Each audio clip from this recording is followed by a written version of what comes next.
오늘 아침 뉴스 연구소. 오늘 아침 뉴스의 맥을 짚어드리는 시간 뉴스연구소 뉴스톱 김준일 대표와 함께합니다. 어서 오십시오. 안녕하세요. 예, 오늘 첫 뉴스 어디로 갈까요? 황금 밸런스. 황금 밸런스 어디 얘기입니까? 예, 어제 민주당 1차 컷오프 결과가 발표가 됐죠. 그래서 이제 당대표 후보로는 강훈식, 박용진, 이재명 3명이 이제 본선에 올라갔고요. 네. 그리고 최고위원은 장경태, 박찬대, 고영인, 서영교, 고민정, 정청래, 송갑석, 윤영찬 이렇게 기호 순인데 네. 이렇게 지금 8명이 본선에 올라갔습니다. 그래서 이제 다음 달 28일까지 전국 17개 시도를 이제 7개 권역으로 나눠서 순회 경연을 치르고요. 네. 28일 투표에서는 대의원 30, 권리당원 40, 일반 당원 5% 여론조사, 국민 여론조사 25% 합산해서 당대표 1명, 최고위원 5명을 선출을 해요. 대략 당심 민심이 그러니까 7대3 정도 되는 거죠? 예. 7대3. 그런데 이제 제가 황금 밸런스라고 한 이유가 있는데요. 네. 소위 말하는 이제 어대명 분위기 속에서 친명과 비명이 절묘하게 균형을 맞췄다. 이제 이렇게 볼 수 있을 것 같아요. 특히 최고위원 같은 경우에는 정말 반반됐다 이렇게들 보더라고요. 그러니까 당대표 후보 같은 경우에도 좀 이재명 후보랑 좀 가까운 게 상대적으로 박주민 후보 뭐 이런 예. 분들이 있잖아요. 그러면은 이게 단일화도 좀 어렵지 않을까 뭐 이런 얘기도 나왔잖아요. 근데 어쨌든 97그룹에 2명이 올라갔어요. 그러면은 상대적으로 97그룹끼리는 단일화가 조금 더 용이하지 않겠냐. 그렇죠. 다만 실제 이제 단일화까지 가는 길은 상당히 네. 좀 진통이 있을 것 같아요. 박용진 의원은 좀 더 적극적이고 강훈식 의원은 좀 열려 있지만은 조금 지켜보자 이런 상황이라서 그건 봐야 될 것 같은데, 그리고 최고위원 같은 경우에는 4대4가 됐습니다. 네. 그러니까 이를테면 뭐 박찬대, 장경태, 서영교, 정청래 이 4명은 친명계로 좀 분류가 되고요. 고민정, 윤영찬, 고영인, 송갑석 이 4명은 비명계로 분류가 되니까 4대4. 근데 이제 이 중에서 5명 뽑는 거거든요. 네. 그러면 몇 명이 뭐 올라갈지는 봐야 될 것 같아요. 어디에서 몇 명이 올라갈지는. 이재명 의원이 지금 뭐 당대표로 가장 유력하잖아요. 어대명 이렇게 얘기 나오고. 근데 최고위원회에서 2명만 친 이재명계가 선출이 되면 2명은 대표가 임명을 하는 거니까 그렇게 되면은 최고위원도 이제 이재명계로 장악이 된다. 이런 얘기가 나오더라고요. 그렇죠. 예, 4대3 뭐 이런 구도가 되는 거죠. 그래서 어제 특징을 보면은 철험회의 부진이 조금 눈에 띄었어요. 예를 들면은 이수진, 양이원영 의원 등이 최고위원에 도전을 했는데 좀 떨어졌고요. 네. 박주민 의원 같은 경우에도 예전 이제 철험회 회원이고 예전에 최고위원까지 했는데 컷오프가 되는 것도 있었고 네. 비의원들하고 중진들이 상당히 많이 탈락을 했다. 이동학 전 최고위원, 권지웅 전 비대위원 다 탈락했네요. 예, 그리고 당대표 후보에서도 서른, 김민석 등 중진들이 다 그렇죠. 탈락을 했어요. 그래서 주목할 포인트는 역시 단일화가 되느냐, 단일화가 언제 되느냐, 어떤 방식으로 되느냐, 뭐 이런 것들 이제 주목을 해봐야 될 것 같은데, 전체적인 분위기는 아까 좀 말씀드렸지만 조기에 될 것 같지는 않다. 그러니까 하더라도 서로 뛰다가 분위기가 좀 오르고 어떤 시너지 효과를 내려면은 그런 식으로 이제 될 가능성이 높다라는 거고. 그래 잠시 후에 그러니까 박용진 의원 인터뷰를 합니다. 강훈식 의원은 저 며칠 전에 인터뷰를 했기 때문에 오늘 이제 박용진 의원 인터뷰를 하고, 이재명 의원 같은 경우에는 저희가 계속 섭외 요청을 하고 있는데 일단 언론 인터뷰를 일절 안 한다는 방침이더라고요. 당분간은. 그래서 이제 박용진 의원 만날 텐데 단일화 얘기 제가 질문해 볼게요. 직접 예. 해볼게요. 그리고 이제 또 눈에 좀 관심을 가져야 되는 게 최고위원, 수석 최고위원이 누가 되느냐, 1등이 누가 되느냐. 수석 최고위원. 예. 그러니까 지금 예전의 사례들을 보면은 초선 의원들이 계속 수석 최고를 했어요. 최다 득표를 했어요. 예를 들면 그 전에 이제 박주민 의원이라든지 김용민 의원이라든지. 근데 그렇죠. 공통점이 철험회였거든요. 네. 그런데 이번에는 그러면 누가 될 것이냐, 네. 이게 좀 이제 관건이고요. 여성 최고위원도 누가 될 것이냐를 좀 봐야 돼요. 왜냐하면은 여성 최고위원은 5명 중에 무조건 들어가야 되고요. 그렇죠. 만약에 5등 바뀌면은 그냥 여성을 올리고 한 명은 이제 5등이 이제 남성 의원이 후보가 떨어지게 돼 있어요. 지금 컷오프 올라간 사람이 고민정, 서영교 2명이네요. 예, 서영교, 고민정 중에는 무조건 들어갔는데 한 예. 명은 또 친명, 한 명은 비명입니다. 그러네요. 그러니까 이제 최다 득표를 둘 중에 누가 하느냐가 이제 관건이고, 비수도권이 지금 거의 전멸했거든요. 예. 그러니까 송갑석 의원 빼놓고는 지금 비수도권이 아예 없어요. 그래서 올라갈 수 있느냐. 지난번에도 서삼석 의원이 지도부 입성에 실패를 했는데 좀 호남의 소외감이 좀 있습니다. 이런 부분에 있어서 수도권 정당이냐, 그래서 올라갈 수 있느냐, 이런 부분들을 좀 봐야 될 것 같아요. 자, 민주당은 이제 어제 컷오프가 큰 이벤트였고 국민의힘 상황 한번 짚어보죠. 예. 이른바 윤핵관 이철규 의원이 이준석 대표를 공개 저격하고 나섰어요. 예.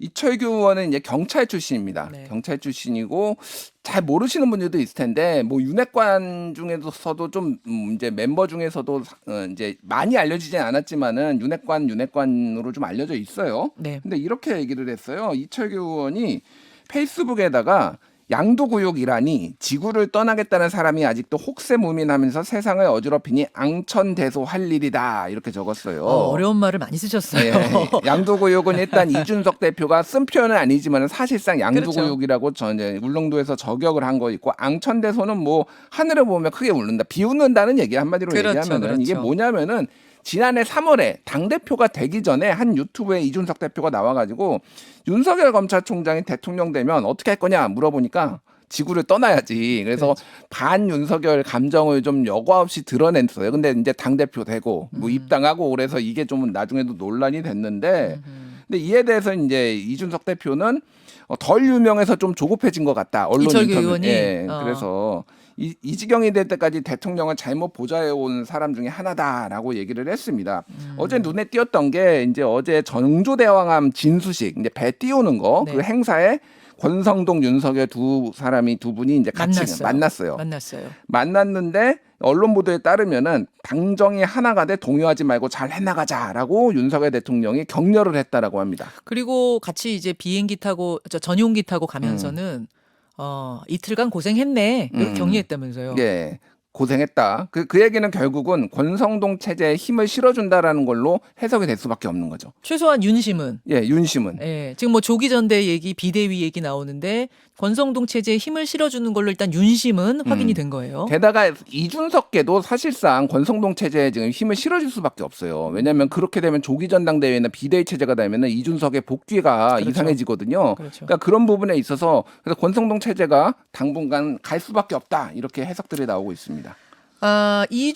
권성동 원내대표, 권성동 직무대행이 사과하고 또 이준석 대표가 뭐 공격을 좀 하고 또 이준석 대표와 함께 했었던 청년 정치인들이 크게 공격하고 이런 분위기 속에서 흘러가는가 보다, 그냥 가는가 보다 했는데 윤핵관의 공개 저격, 또 윤 대통령이 권 직무대행한테 힘 실어주고 이렇게 되니까 저는 이거 국민의힘 분위기가 어떻게 흘러가는 건가 굉장히 궁금해지던데 오늘 말에 요 이야기가 있습니다.